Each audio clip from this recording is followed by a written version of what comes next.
चाहते हैं कि बांग्लादेशी सेना प्रमुख वकार उज जमा को हटा दिया जाए और पाकिस्तान समर्थक किसी ऑफिसर को आर्मी चीफ बनाया जाए। ढाका से निकल रही है एक सनसनीखेज खबर, और यह सिर्फ एक दौरा नहीं बल्कि दक्षिण एशिया की राजनीति में आने वाली बड़ी तूफान का इशारा भी हो सकता है। पाकिस्तान के विदेश मंत्री इशाक डार पूरे 13 साल बाद बांग्लादेश की सरजमी पर कदम रख चुके हैं। राजनीति में आजकल टीटीएम बहुत हो गए हैं। टीटीएम का मतलब तवरतोड़ तेल मालिश करने वाले।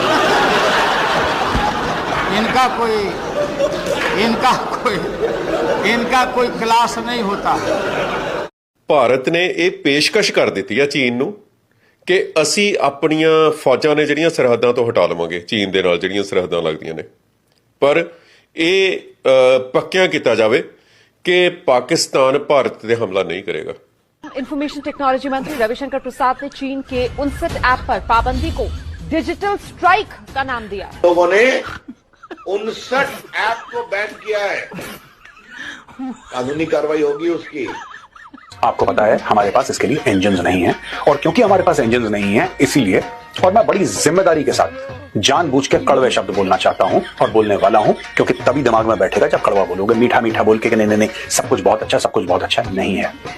गोदी एंकर कह रही है कि Pakistan army chief general Syed Asim Munir इतने ताकतवर हो चुके हैं कि वो डोनाल्ड ट्रंप पर भी असरअंदाज हो रहे हैं। आसिम मुनीर जो कहते हैं ट्रंप साथ दे रहा है। मेजर गौरव आर्या को अब याद आया, हम तो अमेरिका के मोहताज हैं, हम तो सिर्फ जहाज का पीपा बनाते हैं, इंजन तो अमेरिका से आता है।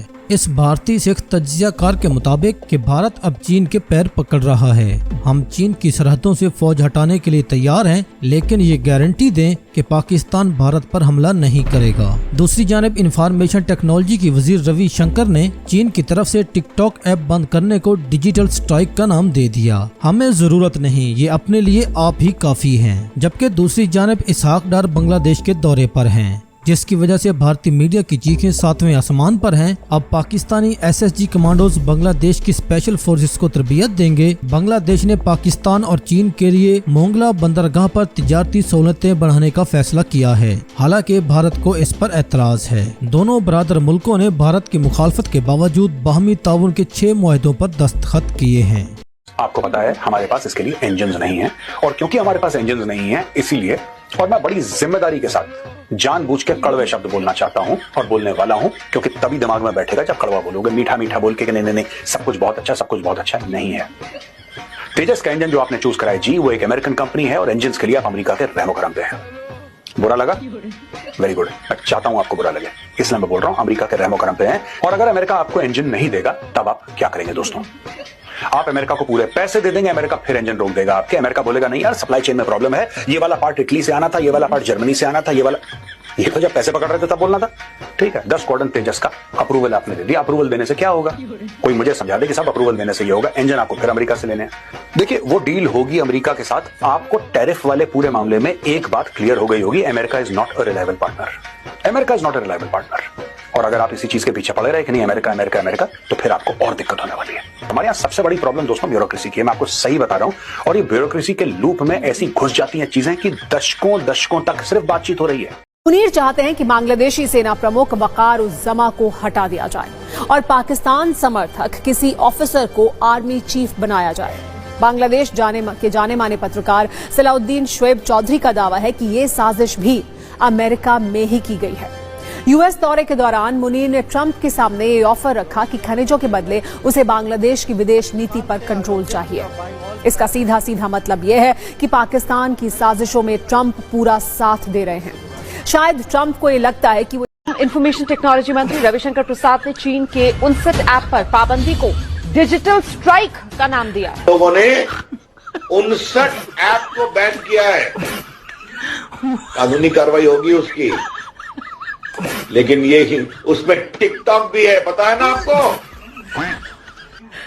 भारत की जनता की निजता के ऊपर, भारत की जनता की डेटा की चोरी के ऊपर, भारत की जनता के डेटा को भारत से बाहर भेजने के किसी कार्रवाई पर हम बहुत सख्त हैं। भारत की जनता के डेटा की सुरक्षा पर कोई हम समझौता नहीं करेंगे।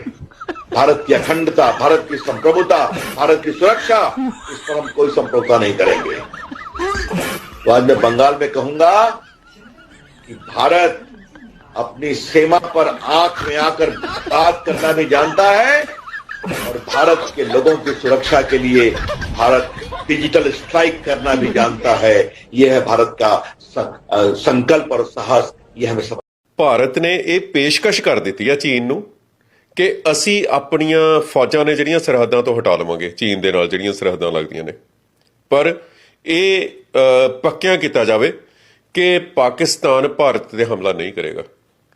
ਇਹ ਬੜੀ ਡੂੰਘੀ ਗੱਲ ਹੈ, ਹਟਵੀਂ ਗੱਲ ਹੈ, ਵੱਡੀ ਗੱਲ ਹੈ ਤੇ ਇਹ ਇੱਕ ਤਰੀਕੇ ਨਾਲ ਭਾਰਤ ਦੀ ਕਮਜ਼ੋਰੀ ਮਤਲਬ ਜਿਸ ਤਰੀਕੇ ਨਾਲ ਪੇਸ਼ ਕੀਤਾ ਜਾ ਰਿਹਾ ਭਾਰਤ ਨੂੰ, ਜਿਸ ਤਰੀਕੇ ਨਾਲ ਦੁਨੀਆ ਦੀ 5ਵੀਂ ਵੱਡੀ ਇਕਨੋਮੀ ਬਣਾ ਕੇ ਪੇਸ਼ ਕੀਤਾ ਜਾ ਰਿਹਾ, ਇੱਕ ਵੱਡੀ ਤਾਕਤ ਬਣਾ ਕੇ ਪੇਸ਼ ਕੀਤਾ ਜਾ ਰਿਹਾ ਭਾਰਤੀ ਮੀਡੀਆ ਵੱਲੋਂ, ਉਸ ਦੇ ਸੰਬੰਧ ਦੇ ਵਿੱਚ ਇੱਕ ਬਹੁਤ ਮੈਂ ਕਹਾਂਗਾ ਕਿ ਤਕਰੀਬਨ ਹੱਥ ਖੜੇ ਕਰ ਦਿੱਤੇ ਨੇ ਭਾਰਤ ਨੇ।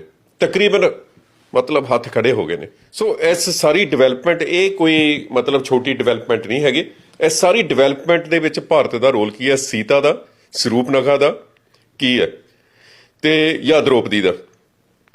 ਪਰ ਇੱਕ ਗੱਲ ਤਾਂ ਪੱਕੀ ਹੈ ਕਿ ਇਸ ਰਾਮਾਇਣ ਦੇ ਵਿੱਚ ਜਿਹੜੀ ਰਾਵਣ ਦੀ ਭੂਮਿਕਾ, ਉਹ ਹਾਲ ਦੀ ਘੜੀ ਜਿਹੜੇ ਖਾਸ ਕਰਕੇ ਦੱਖਣ ਏਸ਼ੀਆ ਦੇ ਭਾਰਤੀ ਸੰਸਕ੍ਰਿਤੀ, ਭਾਰਤੀ ਸੱਭਿਆਚਾਰ ਨੂੰ ਸਮਝਣ ਵਾਲੇ ਜਿਹੜੇ ਪੋਲੀਟੀਕਲ ਐਕਸਪਰਟ ਨੇ, ਉਹ ਭਾਰਤ ਨੂੰ ਸੀਤਾ ਦੇ ਤੌਰ ਤੇ ਮੰਨਦੇ ਨੇ ਤੇ ਚੀਨ ਜਾਂ ਰੂਸ ਜਾਂ ਅਮਰੀਕਾ ਦੇ ਵਿੱਚੋਂ ਕਿਸੇ ਇੱਕ ਨੂੰ ਰਾਵਣ ਦੀ ਭੂਮਿਕਾ ਦੇ ਵਿੱਚ ਦੇਖਣ ਅਤੇ समझने की कोशिश कर रहे हैं। ढाका से निकल रही है एक सनसनीखेज खबर और यह सिर्फ एक दौरा नहीं बल्कि दक्षिण एशिया की राजनीति में आने वाली बड़े तूफान का इशारा भी हो सकता है। पाकिस्तान के विदेश मंत्री इशाक डार पूरे 13 साल बाद बांग्लादेश की सरजमी पर कदम रख चुके हैं। 1971 की जंग, जिसमें पाकिस्तान की फौज पर अमानवीय अत्याचारों और लाखों मौतों का आरोप लगा था, उसके बाद से इन दो देशों के रिश्ते हमेशा कटुता से भरे रहे। लेकिन अब तस्वीर बदलती दिख रही है। ढाका और इस्लामाबाद के बीच रिश्तों की नई शुरुआत हो रही है। रविवार को व्यापार और निवेश से जुड़े कई अहम समझौते होने वाले हैं और यह सिर्फ आर्थिक डील नहीं बल्कि राजनीति और रणनीति का एक बड़ा खेल है। पाकिस्तान के लिए मील का पत्थर है, वही बांग्लादेश के लिए यह भारत से दूर होकर नए रास्ते चुनने का साहसिक कदम माना जा रहा है। सबसे बड़ा मोड़ तब आया जब पिछले साल शेख हसीना की सत्ता गिर गई। जन विद्रोह के बीच उन्हें देश छोड़कर भारत भागना पड़ा। आज भी वे वही हैं और अपने खिलाफ चल रहे केस में शामिल होने से इनकार कर रही हैं। बांग्लादेश की नई अंतरिम सरकार, जिसे नोबेल पुरस्कार विजेता मोहम्मद यूनिस चला रहे हैं, खुले तौर पर भारत पर आरोप लगा रही हैं कि उसने हसीना और उनकी पार्टी अवामी लीग का बचाव किया है।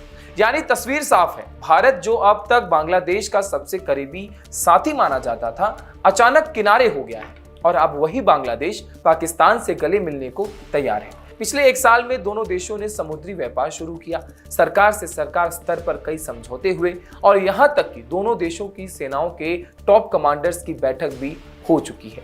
लेकिन सवाल यह है, इतिहास के जख्म, लाखों बेगुनाहों का खून, 1971 का दर्द क्या इतनी आसानी से मिटाया जा सकता है या फिर यह सिर्फ भारत को चौंकाने के लिए खेला जा रहा कूटनीतिक दांव है? विशेषज्ञों का मानना है कि यह बदलाव सिर्फ दो देशों के रिश्ते नहीं बल्कि पूरे दक्षिण एशिया के शक्ति संतुलन को हिला सकता है। तो अब सबसे बड़ा सवाल हवा में तैर रहा है, क्या पाकिस्तान और बांग्लादेश का नया गठजोड़ आने वाले वक्त में भारत के लिए सबसे हानिकारक साबित हो सकता है? और अब आप इसे दुर्योग कहिए, संयोग कहिए, जब तक पाकिस्तान है आपको हर वक्त सचेत रहना चाहिए, सावधान रहना चाहिए। ये बात इतिहास भी हमको लगातार सिखाता चला आया है। पाकिस्तान को लेकर कभी भी हम ये नहीं सोच सकते कि अब तो पाकिस्तान सही राह पर चलेगा। आप कितना भी इलाज करते रहें, ये मर्ज ऐसा है कि उसको सतत इलाज की जरूरत है। मैं ऐसा क्यों कह रहा हूं मैं आपको बताऊंगा आगे, लेकिन पहले जरा ये खबर देखिए। आज के हमारे कद्दावर मेहमानों से परिचय के पहले मैं कद्दावर क्यों कह रहा हूं वो भी आपको बताऊं, लेकिन उससे पहले भारत की मिसाइल शक्ति से घबराया पाकिस्तान। पाकिस्तानी चैनल में मिसाइल पावर की तारीफ, पाकिस्तानी एक्सपर्ट ने कहा पाकिस्तान का एयर डिफेंस खोखला। पाकिस्तान के एक्सपर्ट ये कह रहे हैं कि पाकिस्तान का एयर डिफेंस खोखला। असल में क्या है, आप बाहर कितना भी तिरपाल से अपनी कमियों को ढांकने की कोशिश करें, आप अपने यहाँ जो फौज का ऑफिसर है उसे और प्रमोट करके ये दिखाने की कोशिश करें कि असल में हमने मार नहीं खाई है, हमने तो कुछ बहुत बड़ा अच्छा किया है अपने मुल्क के लिए। लेकिन जो हकीकत है वो कहीं ना कहीं से झांकेगी, वो कहीं ना कहीं से सिर उठाएगी, और यही हो रहा है इन स्टेटमेंट्स में। मुनीर अमेरिका में बैठकर कहता है भाई अपने साथ न्यूक्लियर ब्लफ करता है कि दुनिया को भी ले डूबूंगा, और हम शांत रहते हैं, कुछ रिएक्ट नहीं करते। फिर प्रधानमंत्री जी बोलते हैं मिसाइलें हैं, अग्नि 5 का परीक्षण करते हैं, न्यूक्लियर केपेबल है। फिर प्रधानमंत्री जी कहते हैं कि मिसाइलें हैं, पाताल तक घुसकर मारेंगे। देखिए, इंडिया की सबसे बड़ी जो मिसाइल है अग्नि 5, वो खुद आसिम मुनीर है। वो जितना, क्योंकि पाकिस्तान के साथ वो जो कर रहा है वो आपकी कोई मिसाइल नहीं कर पाएगी। आपकी मिसाइल किसी एक पर्टिकुलर एरिया में गिरेगी, कुछ एक पर्टिकुलर एरिया में डैमेज करेगी। वो पूरे पाकिस्तान की बैंड बजा रहा है। आप देख लीजिए, पाकिस्तान का जो सबसे पॉपुलर लीडर है उसको उसने जेल में डाला हुआ है, उसके भांजों को उठा करके जेल में डाल दिया है। अभी कल की मैं आपको बता दूं कि उसका एक भांजा जो है वो एस्टोनिया जा रहा था ट्रैक एंड फील्ड की चैंपियनशिप में पार्टिसिपेट करने, उसको नहीं जाने दिया, उसको एयरपोर्ट से उसकी बीवी के साथ अरेस्ट कर लिया गया। ठीक है, तो ये जब आप अपनी आवाम के साथ, अपने जो आपके देश का वजीर आजम था, प्राइम मिनिस्टर था अभी 3 साल पहले तक, आप उसके साथ ये काम कर रहे हैं, तो आपकी अपनी आवाम में आपकी क्या पॉपुलैरिटी होगी? एक बात इसको ये समझिए। दूसरा कि जो आपके सेक्टर कमांडर्स हैं आईएसआई के पाकिस्तान के अंदर, स्पेशली पंजाब में तो counter terrorism department CTD Faisal Chattha जो इस समय उसको कमांड कर रहा है, और ब्रिगेडियर फाइक जो कि इस समय आईएसआई का सेक्टर कमांडर है वहां पे, इन दोनों ने मिल करके जो वहां पूरे पंजाब, पाकिस्तान क्या है, पंजाब जी, पंजाबी माइंडसेट, पंजाबी आवाम, पंजाबी फौजी हैं 80-90%, और पंजाबी ही ऑफिसर्स हैं। तो पाकिस्तान जो है पूरा, वो पूरा पाकिस्तानी पंजाब जो सूबा है उसके ऊपर निर्भर करता है, पूरी फौज भी वही चलाते हैं।